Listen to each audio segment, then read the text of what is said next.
এখন অনেক ব্যবসায়ী বা দোকানদারদের মুখ থেকে শুনে থাকবেন অনলাইন বাজারের কারণে তাদের ব্যবসায় বিক্রি বাটা অনেক কমে গিয়েছে বা আগের মতো ব্যবসা আর নেই।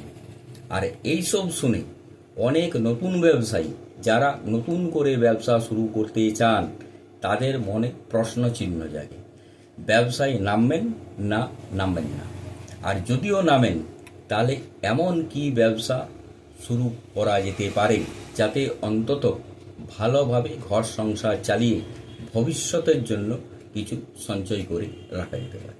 এই শিক্ষামূলক আলোচনায় আমি বাদল বিডি লার্নিংয়ে আপনাদের স্বাগত।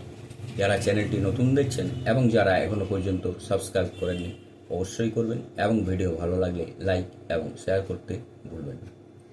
এই অনলাইনের বাজারে বা ব্যবসায়িক প্রতিযোগিতার বাজারে এমন দুটি ব্যবসার সম্বন্ধে আলোচনা করা যাক যার গ্রাহক কোনো দিন কমে না এবং ব্যবসারও ভাটা পড়ার চান্স খুবই কম। এক, গিফট আইটেমের সাথে অফিস স্টেশনারি। গিফট আইটেম এমন একটা জিনিস অনেক সময় হঠাৎ করে দরকার পড়ে যায়। কেন বলছি? হঠাৎ করে রাতের বেলায় ফোন পেলেন, বন্ধুর ছেলে বা মেয়ের জন্মদিন আগামীকাল, তাই আপনাকে যেতে হবে। আর অবশ্যই সমাজের রীতিনীতি অনুযায়ী কোনো কিছু একটা গিফট আপনাকে নিয়ে যেতেই হবে। তাই অনলাইনে না খোঁজে অবশ্যই আপনাকে দোকানে যেতে হবে এই তাড়াহুড়োর মধ্যে। আর সচরাচর দেখা যায় এই গিফট আইটেম বেশিরভাগই দোকানে গিয়ে পছন্দ মতো দামের সাধ্য মতো কেনার আগ্রহী থেকে থাকে। শুধু জন্মদিন বলে না, যে কোনো অকেশনেই, বিয়ে বলুন, অন্নপ্রাশন বলুন ইত্যাদি সবিতেই মানুষকে গিফট দেওয়ার প্রচলন ধীরে ধীরে আরও বৃদ্ধি পাচ্ছে। আর মজার জিনিস হলো এই গিফট আইটেমের মূল্যটা দোকানদারই ঠিক করেন, কিন্তু অবশ্যই গ্রাহককে সন্তুষ্টি রেখে। আর এই কারণেই বলছি, গিফট আইটেমের উপরে কোনো এমআরপি প্রিন্ট করা থাকে না।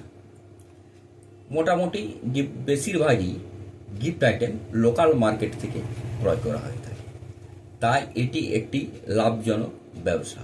আর এর সাথে অফিস স্টেশনারিও এই কারণেই রাখা দরকার, খুব কমই ব্যক্তি বা ছাত্ররা অনলাইন থেকে খাতা কলম ইত্যাদি ক্রয় করে থাকে। এইসব আইটেমও হঠাৎ দরকার পড়ে যায়। আর এইসব পণ্যের চাহিদা সব সময় লেগে থাকে, যা কি কোনো দিন শেষ হবার নেই। দুই, সেলুন ব্যবসা বা সঙ্গে বিউটি পার্লার। এটি একটি এমন ব্যবসা যা কি কোনো দিন অনলাইনে হতে পারে না, আর এর প্রয়োজন সবসময়। পুরুষরা চুল দাড়ি কাটাতেই হবে, আর এখন মেয়ে ছেলে বা মহিলারাও বিউটি পার্লার গিয়ে সুন্দর হতে চান। এই ব্যবসা নিজেও করা যেতে পারে বা কর্মচারী রেখেও করা যেতে পারে। নমস্কার, সুস্থ থাকুন, ভালো থাকুন, দেখতে থাকুন বিডি লার্নিং।